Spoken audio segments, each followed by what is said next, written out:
अध्यक्ष महोदय, मैं इस प्रस्ताव को आपके समक्ष रखता हूं और आपकी अनुमति की अपेक्षा करता हूं कि मैं अपना वक्तव्य रखूं। अध्यक्ष महोदय, मैं सबसे पहले आपका आभार प्रकट करता हूं कि आपने इंडिया अलायंस के इस अविश्वास प्रस्ताव को आपने स्वीकार किया।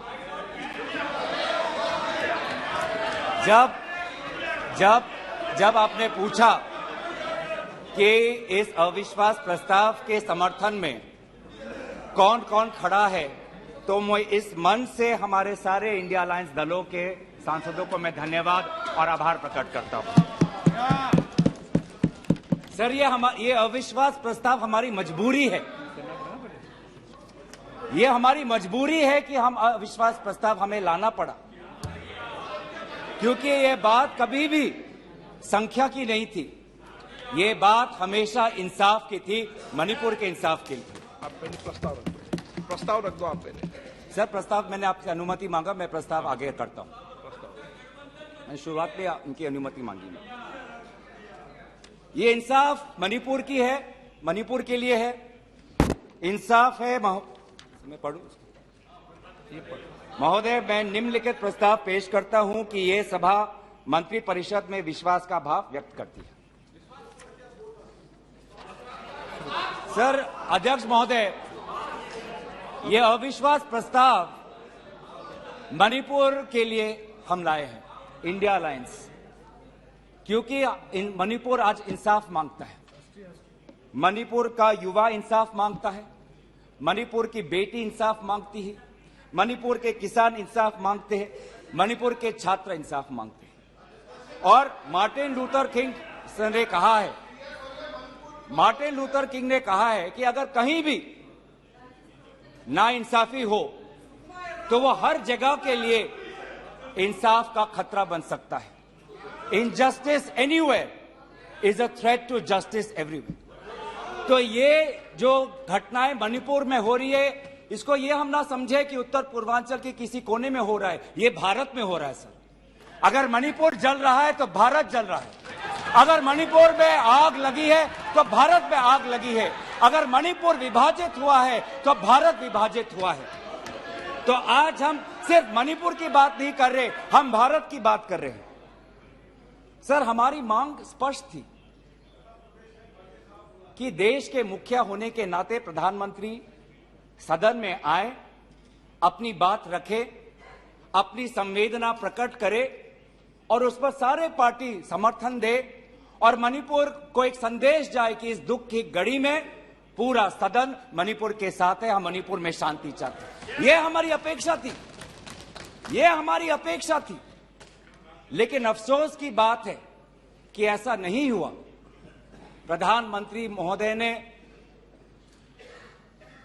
एक मौन व्रत लिया कि सदन में ना लोकसभा में कुछ बोलेंगे, ना राज्यसभा में कुछ बोलेंगे। और इसीलिए अध्यक्ष महोदय, ये नौबत आनी पड़ी कि हम अविश्वास प्रस्ताव के द्वारा प्रधानमंत्री मोदी जी का मौन व्रत हम तोड़ना चाहते हैं। सर, साफ साफ 3 सवाल है प्रधानमंत्री महोदय से। सवाल पहला कि आज तक वो मणिपुर क्यों नहीं गए? राहुल जी गए, इंडिया अलायंस के विभिन्न पार्टीज गए, गृह मंत्री जी गए, एमओएस होम गए, पर देश के मुखिया होने के नाते प्रधानमंत्री मोदी जी क्यों नहीं गए? ये है सवाल पहला। सवाल दूसरा कि लगभग 80 दिन क्यों लगे प्रधानमंत्री मोदी जी को मणिपुर पे कुछ बोलने के लिए, और जब बोले तो सिर्फ 30 सेकंड के लिए बोले, और उसके पश्चात आज तक भी प्रधानमंत्री मोदी जी की तरफ से ना कोई संवेदना का शब्द, ना कोई शांति की याचना। मंत्री मंडल बोल रहे हैं कि हम बोलेंगे, हम बोलेंगे। आप बोले, आपको किसी ने नहीं रोका। लेकिन प्रधानमंत्री मोदी जी एक प्रधानमंत्री होने के नाते उनके शब्दों में जो महत्व है वो किसी मंत्री के शब्दों में नहीं है। माफ कीजिएगा। प्रधानमंत्री मोदी जी अगर प्रधानमंत्री होने के नाते एक शांति की पहल करें उस कदम में जो ताकत है वो किसी मंत्री या किसी सांसद में वो ताकत नहीं है, एक प्रधानमंत्री होने के नाते। सवाल हमारा तीसरा कि प्रधानमंत्री जी ने आज तक मणिपुर के मुख्यमंत्री को बर्खास्त क्यों नहीं किया?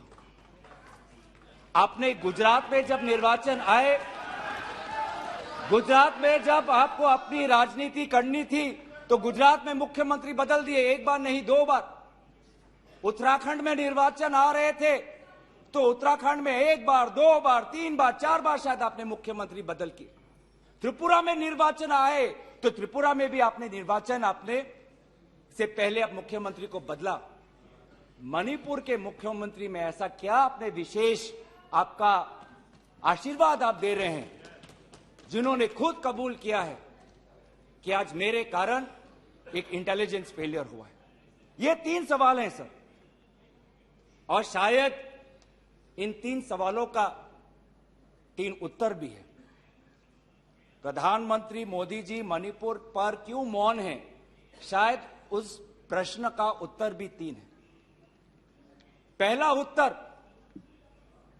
कि प्रधानमंत्री मोदी जी को कबूल करना पड़ेगा कि उनकी डबल इंजन की सरकार, उनकी सरकार मणिपुर में व्यर्थ हो गई है, विफल हो चुकी है। इसीलिए आज मणिपुर में 150 लोग मरे, लगभग 5000 घर जलाए गए, लगभग 60,000 लोगों आज शिविर में हैं, लगभग 6500 एफआईआर है।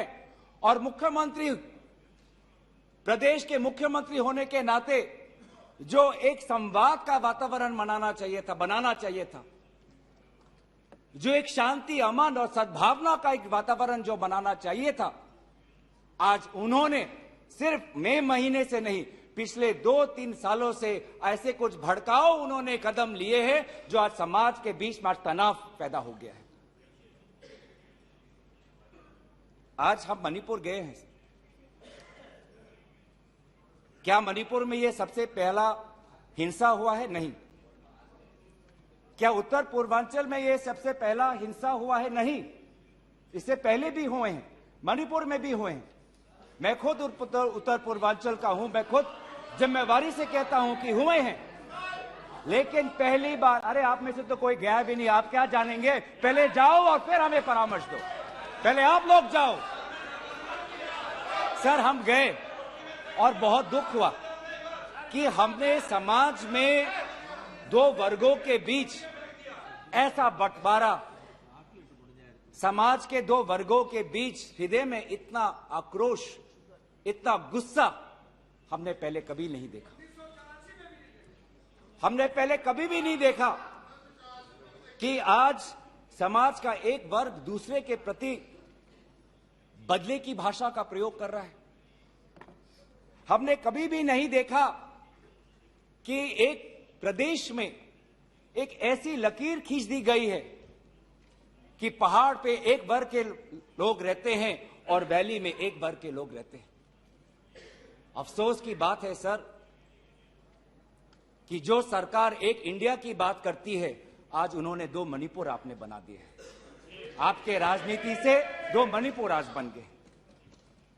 मैं मणिपुर के मुख्यमंत्री को, इस सदन से पूर्व प्रधानमंत्री वाजपेयी जी की राजधर्मों को याद करने के लिए सलाह दूंगा, जिन्होंने कहा कि राजा के लिए, शासक के लिए प्रजा में भेद नहीं हो सकता, ना जन्म के आधार पर, ना जाति के आधार पर, ना समुदाय के आधार पर। सर आज इस माहौल में अगर सबसे ज्यादा पीड़ा किसी को झेलना पड़ा है तो महिलाओं और बच्चों को। हमने देखे हैं वो वायरल वीडियो में, उनका मैं उल्लेख नहीं करना चाहूंगा, उससे सबको पीड़ा हुआ। पर ऐसे मुख्यमंत्री जी ने स्वयं कहे कि ऐसे 100 एफआईआर हैं। हम भी गए हैं सर, इंडिया डेलीगेशन, हमारे संसदीय दल, उस परिवार से हम मिलके आए हैं जिसमें 2 महिलाओं के साथ इतना बुरा व्यवहार हुआ, अत्याचार हुआ। हमने ऐसे भी एक परिवार से मिले जिसमें एक 80 साल की महिला, जो एक स्वतंत्रता संग्रामी की पत्नी थी, उसको घर के अंदर बंद करके जिंदा जला दिया। जो 2 महिला जिसको लेकर आज सुप्रीम कोर्ट तक ये बात गई है, उसमें से एक महिला का पत्नी कारगिल में हमारे देश के लिए हमारी सीमा को सुरक्षा कर रहा था। वो कारगिल का जवान बोल रहा है, मैंने देश को बचाया, पर मैं अपने घर और अपने परिवार को नहीं बचा पाया। जब हम उनसे मिलते हैं तो हमको क्या कहें? आप लोग कहते हैं हम फोटो ऑप करने गए थे। सर, दुख के समय में संवेदना उनको देने गए थे। आज महिलाओं, बच्चों के साथ आऊंगा, अब सारे बातों पे आऊंगा, सब पे आऊंगा। धर्मीय जगह को भी बख्शा नहीं गया। धर्मीय अनुष्ठान पर भी आज भीड़ घुसी और उसका असम्मान किया। आज इंटरनेट नहीं है। आप कहते हैं कि सब नॉर्मल है, स्थिर है। आज भी इंटरनेट नहीं है, बच्चे स्कूल नहीं जा पा रहे, लोग अपनी बातें नहीं रख पा रहे। आज भी कितनी महिलाओं पर अत्याचार हुआ है, वो अपनी बात ही नहीं रख पा रहे। वो तो वीडियो वायरल हो गया, नहीं तो मुझे लगता था कि आज तक प्रधानमंत्री मोदी जी मौन रहते अगर वीडियो वायरल नहीं होता। पर ऐसे हजार से ऐसे अत्याचार हुए। लेकिन वहां के मुख्यमंत्री क्या कहते हैं? अभी ड्रग्स के ऊपर वो बोलते हैं कि ये सब ड्रग्स के लिए हुआ है। अध्यक्ष महोदय, बहुत गंभीर पूर्वक मैं ये बात अपने आपके समक्ष सदन में रख रहा हूं कि मणिपुर के मुख्यमंत्री के कार्यालय से जब एक ड्रग माफिया के बड़े नेता को वहां की पुलिस ने पकड़ा तो मुख्यमंत्री के दफ्तर से फोन गया कि उस ड्रग के माफिया को बचाओ, रिहा करो। और वो ड्रग का माफिया कौन था? वो ड्रग का माफिया आप ही की दल के ऑटोनोमस डिस्ट्रिक्ट काउंसिल के चेयरमैन थे, जो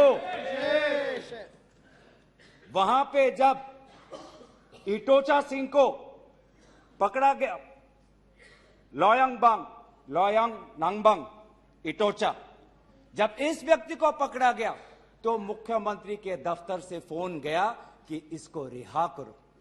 और ये इटोचा कौन है? वहीं के राज्य सरकार के पीएचई मिनिस्टर सुशील द्रो के भाई हैं।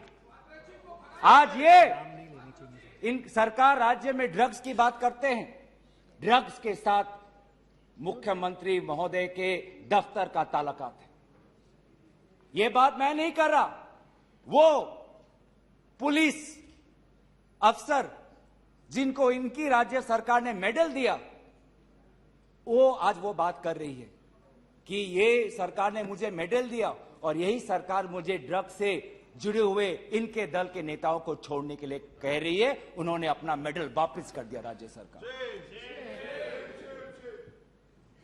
पॉपी फार्मिंग की बात करते हैं। आज आपका ही narcotics and affairs of border NAB ये कहता है the scale of poppy plantation in Manipur has spread across 15,400 acres of land in the hills between 2017 and 2023. 2017 में आपकी सरकार आई थी।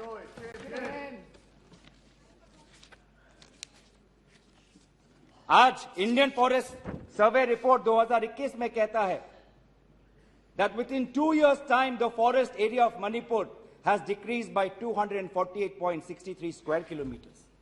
ये आपके सरकार के नजर के सामने वहां के जंगलों को काटा जा रहा है और पॉपी फार्मिंग को बढ़ावा दिया जा रहा है। गृह मंत्री ड्रग्स को लेकर बार बार वक्तव्य देते हैं, लेकिन गृह मंत्री महोदय आपको भी पता है कि पिछले 5-6 सालों में ड्रग्स की ये समस्या कमी नहीं, थमी नहीं, बढ़ती जा रही है। लगभग 2017 में NCRB का डेटा है 1113 केसेस, 2021 में 3611। तो ड्रग्स की समस्या आज बढ़ती जा रही है। तो कहीं ना कहीं प्रधानमंत्री जी चाहते हैं कि वो मौन रहे ताकि उनकी राज्य सरकार की छवि धूमिल ना हो, क्योंकि उनको छवि से लगाव है। चाहे लोगों पे अत्याचार हो, ड्रग्स की समस्या बड़ी हो, ये उनके लिए महत्व नहीं रखता। पर जैसे कि मैंने कहा कि उनके मौन रहने का कारण 3 है, अभी तो मैंने सिर्फ एक कारण का उजागर किया। और दूसरा कारण यह है, और बहुत मैं सम्मानपूर्वक ये बात कहना चाहता हूं, दूसरा कारण प्रधानमंत्री मोदी जी का मौन रहने का यह है कि आज भारत केंद्र सरकार का गृह विभाग और राष्ट्रीय सुरक्षा सलाहकार आज विफल हुए हैं। क्या हो रहा है मणिपुर में? 5,000 से ज्यादा हथियार आज लोगों के हाथों में है। लगभग 35 पुलिस स्टेशंस में भीड़ वहां जाकर वहां से हथियार अपने साथ ले जाते हैं। कभी आप जितने भी राज्यों का आपने जो उजागर किया है, कभी ऐसी स्थिति देखी है कि 2 महीनों में एक भीड़ पुलिस थाने में जाकर, पुलिस ट्रेनिंग कॉलेज में जाकर वहां पे जो हथियार है वो लेके जाती है? क्या क्या हथियार ले गए हैं? क्या क्या हथियार लूट के ले गए हैं? INSAS rifle, AK-47, light LMG light machine gun, self loading rifle, SMC, mortar, grenade, bullet proof jacket, 6 lakh ammunition, 6 lakh गोलियां आज लोगों के बीच में है। कि ये राष्ट्रीय सुरक्षा का मामला नहीं है? कहां है राष्ट्रीय सुरक्षा सलाहकार? ये जो बंदूक है, ये जो गोलियां हैं, किस पर चलाएंगे? ये गोलियां हमारे भारतीय सेना के नौजवानों पे चलाएंगे। ये गोलियां मणिपुर के पुलिस पर चलाए जाएंगे। ये गोलियां मणिपुर के निहत्थे लोगों पर बरसाए जाएंगे। क्या क्या आपने आज ये जो हथियार है सिर्फ मणिपुर तक सीमित नहीं रहेंगे सर। लगभग ये जो 6 लाख एम्यूनेशन है, गोला बारूद है, AK-47, ये तो युद्ध के हथियार हैं, ये युद्ध के अस्त्र है। ये सिर्फ मणिपुर तक नहीं सीमित रहेंगे, ये आज उत्तर पूर्वांचल में भारत के अलग अलग जगह में ये हथियार जाएंगे और भारत के समाज को आज अशांति का वातावरण बनाएंगे। तो क्या कर रहे हैं आप? आज दुख की बात है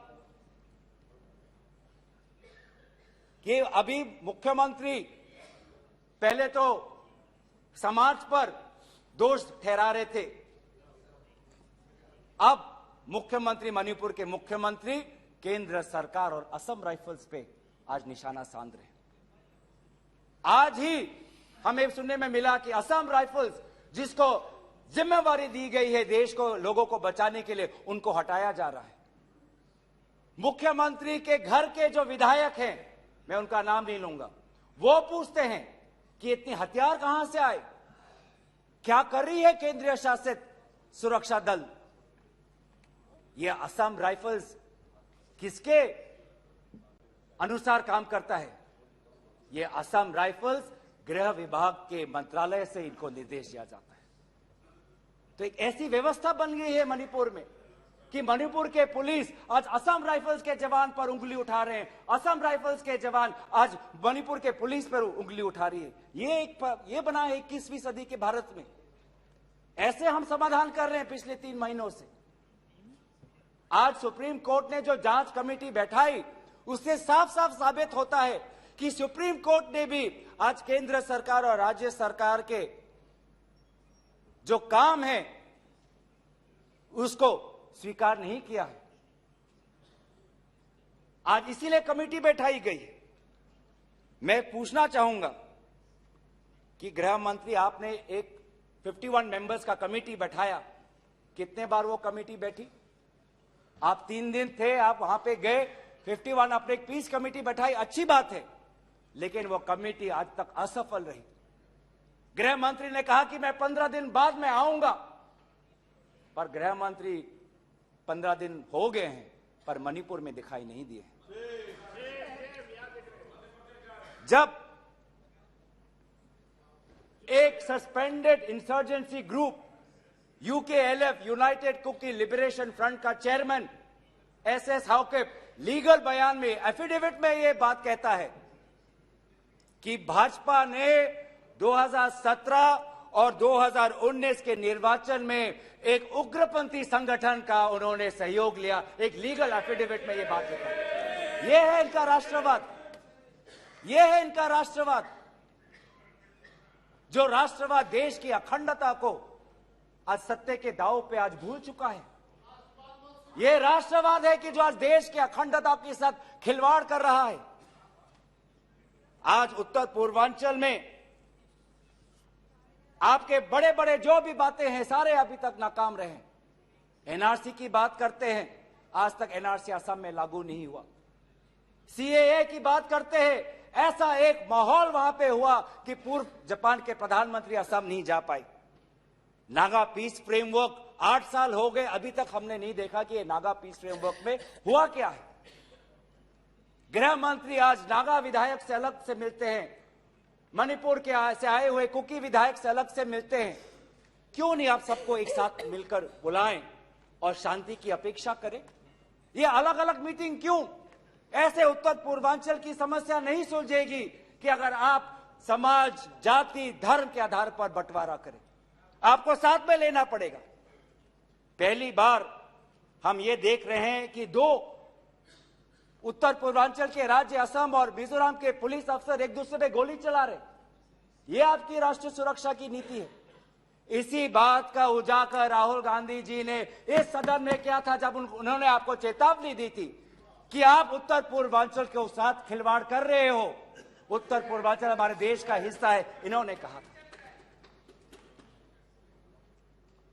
आज जो तीसरा कारण मैं आना चाहता हूं जिसके कारण प्रधानमंत्री मोदी जी मौन है। पहला, उनकी राज्य सरकार विफल थी। दूसरा, उनका गृह विभाग और राष्ट्रीय सुरक्षा सलाहकार विफल रहे। और तीसरा, प्रधानमंत्री मोदी जी के मौन रहने का कि वो अपनी भूल कबूल करना नहीं चाहते। अगर वो बोले तो कि उनकी चूक हुई है राज्य सरकार से, तो ये भूल वो कभी जनता के सामने कबूल नहीं करना चाहते, मौन रहना पसंद करते हैं। और ये पहली बार नहीं हुआ है। ये पहली बार नहीं हुआ है जब भारत के स्वर्ण पदक लाने वाले कुश्ती के महिला खिलाड़ी जब सड़क पे जब विरोध कर रहे थे तो प्रधानमंत्री मौन थे। जब 750 किसान आंदोलन पे उनकी जीवन गई, बलिदान दिया, शहीद हुए तो प्रधानमंत्री मौन थे।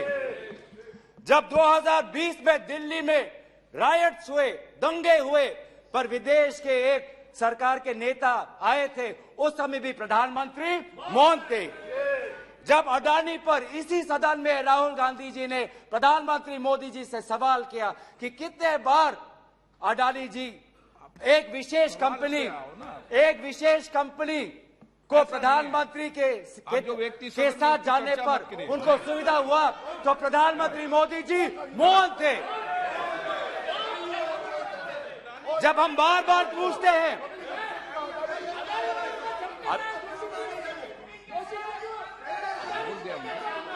सर बड़ी आश्चर्य की बात है कि सर कि अभी तक मैंने प्रधानमंत्री का नाम लिया, अभी तक मैंने मुख्यमंत्री का नाम लिया, अभी तक मैंने गृह मंत्री का नाम लिया, अभी तक इनकी तरफ से विरोध नहीं आया, लेकिन जब एक विशेष कंपनी के मालिक का नाम लिया तो ये सारे मंत्री और सांसद खड़े हो गए।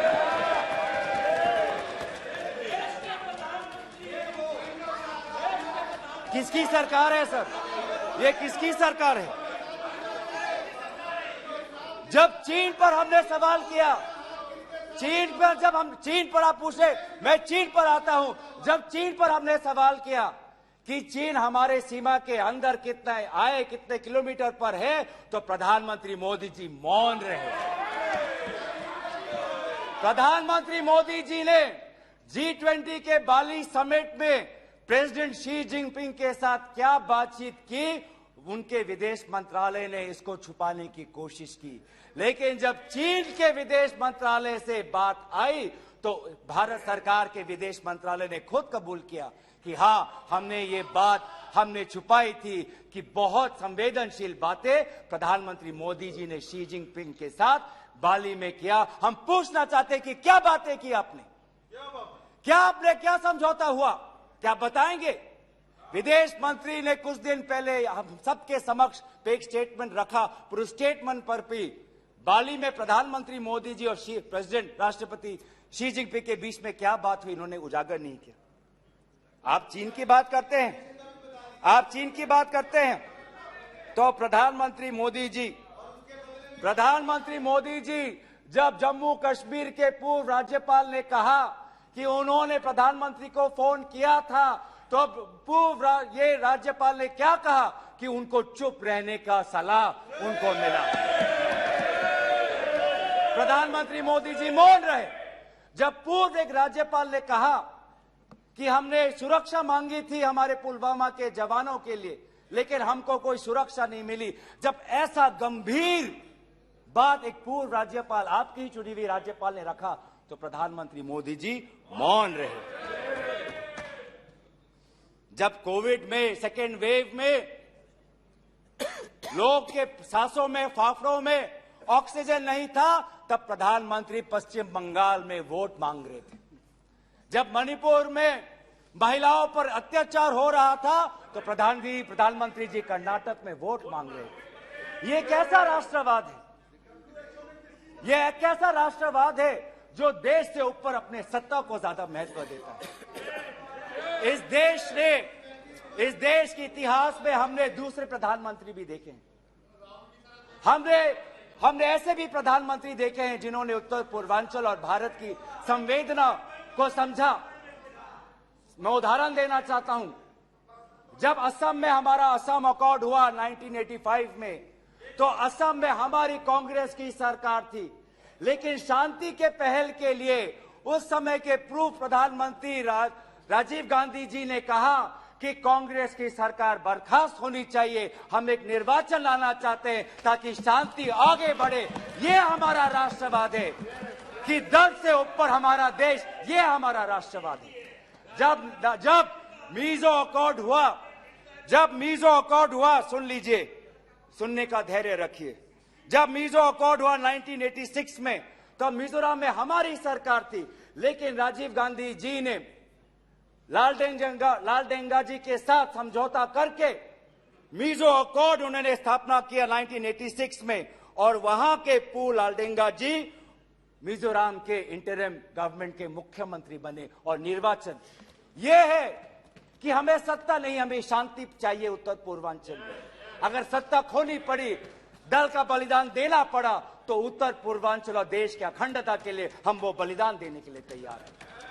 सोनिया जी को याद होगा, जब मीजो अकॉर्ड हुआ उसके अगले ही दिन राजीव गांधी जी और सोनिया जी मिजोरम गए थे, आइजवाल गए थे, और जगह जगह पर लोगों ने इन दोनों का स्वागत किया और उन्होंने कहा, स्वागत राजीव गांधी जी, वेलकम राजीव गांधी जी, आप शांति के प्रतीक हो। ऐसा पहल प्रधानमंत्री मोदी जी मणिपुर में क्यों नहीं करते?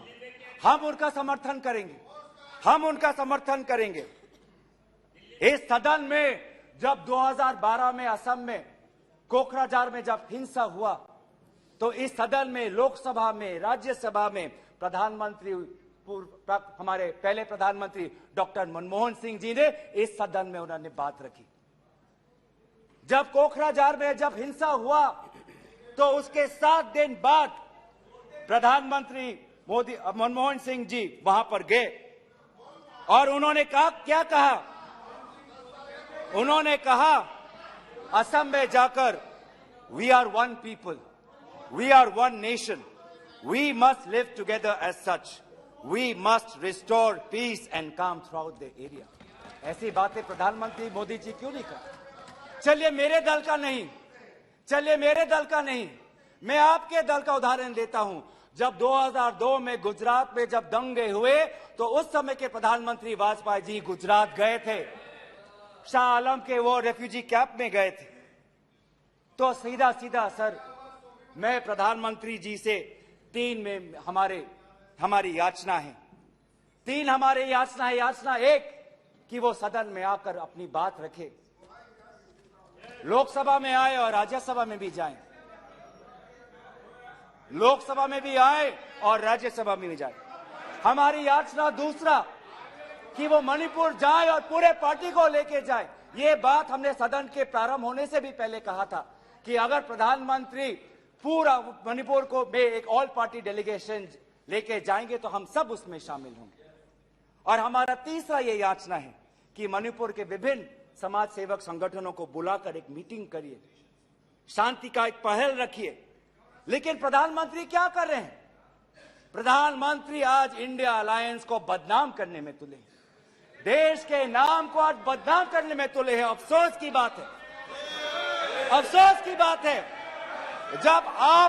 जब आप पॉपुलर फ्रंट ऑफ इंडिया की बात करते हैं, इंडिया मुजाहिदीन की बात करते हैं, ईस्ट इंडिया कंपनी की बात करते हैं, तो हम इंडियन इंस्टीट्यूट ऑफ टेक्नोलॉजी की बात करते हैं, हम इंडियन स्पेस रिसर्च ऑर्गेनाइजेशन की बात करते हैं, हम इंडियन पुलिस फोर्स की बात करते हैं, हम इंडियन एयरफोर्स की बात करते हैं। आप जब इंडिया को बदनाम करते हैं तो हमें तो भारत का तिरंगा दिखता है, जहां पे गेरुआ है, सफेद है, हरा है और बीच में अशोक का चक्र है। आज नफरत एक हथियार बन चुका है, नफरत एक हथियार बन चुका है वोट जीतने के लिए। वो चाहे मणिपुर में हो, वो चाहे हरियाणा में हो, वो चाहे कर्नाटक में हो, वो चाहे मध्य प्रदेश में हो। आप जितना भी नफरत फैलाएं, आप जितना भी नफरत फैलाएं, हमने राहुल जी के नेतृत्व में भारत जोड़ो यात्रा किया है। आपके नफरत के बाजार में हम जगह जगह पे मोहब्बत का दुकान खोलेंगे। हम संविधान की सुरक्षा करेंगे। Our constitution that talks about equality, liberty, justice, fraternity, हम इस संविधान के आदर्शों की हम सुरक्षा करेंगे। आप पूंजीपतियों का विकास चाहते हैं, सबका विकास कहते हैं, लेकिन करते हैं पूंजीपतियों का विकास, और वो भी सिर्फ 6 पूंजीपतियों का। आज भारत में एक ऐसा हमने व्यवस्था देखा है कि 6 कंपनियों के पास आज 25% पोर्ट है, 45% सीमेंट प्रोडक्शन है, 33% स्टील प्रोडक्शन है, 60% टेलीकॉम प्रोडक्शन है, 45% कोल प्रोडक्शन है। ये है आपका विकास का मॉडल, ये है आपका विकास का मॉडल। मैं उस कंपनी का नाम नहीं लूंगा जिससे आप उत्तेजित हो जाते हैं, लेकिन दूसरे कंपनी को तो नाम ले सकता हूं। ये कैसा प्रक्रिया है सर? ये कैसा कॉम्पिटेटिव इकोनॉमी बना रहे हैं? जब अप्रैल 2030 में श्री सीमेंट संघी इंडस्ट्रीज को खरीदना चाहता है, तो जून में ही श्री सीमेंट पर आईटी का डिपार्टमेंट का रेड होता है, और जुलाई 2023 में श्री सीमेंट एक्विजिशन से बाहर निकलता है, और अगस्त में अडानी का अंबुजा सीमेंट संघी इंडस्ट्री को खरीदता है। ये इकोनॉमी बना रहे हैं, ऐसा इकोनॉमी आप बनाएंगे? हम चाहते हैं पूंजीपतियों का विकास नहीं, हम चाहते हैं कि किसान का विकास हो जिससे राहुल जी मिले हैं। हम चाहते हैं वो मैकेनिक का विकास हो जिससे राहुल जी मिले हैं। हम चाहते हैं वो फैक्ट्री वर्कर का विकास हो जिससे हमारे पास आते हैं वो स्मॉल बिजनेस, वो ट्रेडर्स जो हमारे पास आते हैं, हम उनका विकास चाहते हैं। आप गरीबों की बात करते हैं, आपने गरीबों के साथ विश्वासघात किया है। आज टमाटर 2050 केजी में, पेट्रोल 102 लीटर का, एलपीजी 1200 रुपए सिलेंडर का, मिल्क आज दूध के दाम पे। आपको इकोनॉमी की बात करते हैं, लार्जेस्ट फास्टेस्ट ग्रोइंग इकोनॉमी की बात करते हैं, जाइए ये भाषा उस आजाद मंडी के उस आदमी के सामने वो रखिए जिसके आंसू आज पूरे देश ने देखा है, जो कहता है रो रो के कि मेरे पास पैसा नहीं है। ये जीडीपी और फास्टेस्ट ग्रोइंग इकोनॉमी की बातें उनको समझाइएगा। आजादपुर मंडी में राहुल जी गए, आप किसान की बात करते हैं, आपके यह डेटा में आज हमको मिला है कि लगभग 10,000 किसानों ने आत्महत्या कर दी है, जिसमें से किसान है, श्रमिक है, कल्टीवेटर्स है। ये है पार्लियामेंट में आज उत्तर आता है कि एमजीएनरेगा में 5 करोड़ लोगों को आज एमजीएनरेगा से बाहर कर दिया है। ये आपका विकास है? तो सर ये आप गरीबों पे विश्वासघात करिए, हम राजस्थान की तरह देश में महंगाई में हम राहत लाएंगे। आप आदिवासियों में अत्याचार करें, हम आदिवासी छात्र, महिलाओं और एनजीओ के साथ हम भारत को हम जोड़ेंगे और इंडिया को जिताएंगे। India that is a union of states we will protect and we will win. जो 2024 में भारत जीतेगा, इंडिया जीतेगा। इतना अहंकार मत करिए। इन्हीं बातों के साथ मैं अपना प्रस्ताव यहीं पे रखता हूं। धन्यवाद।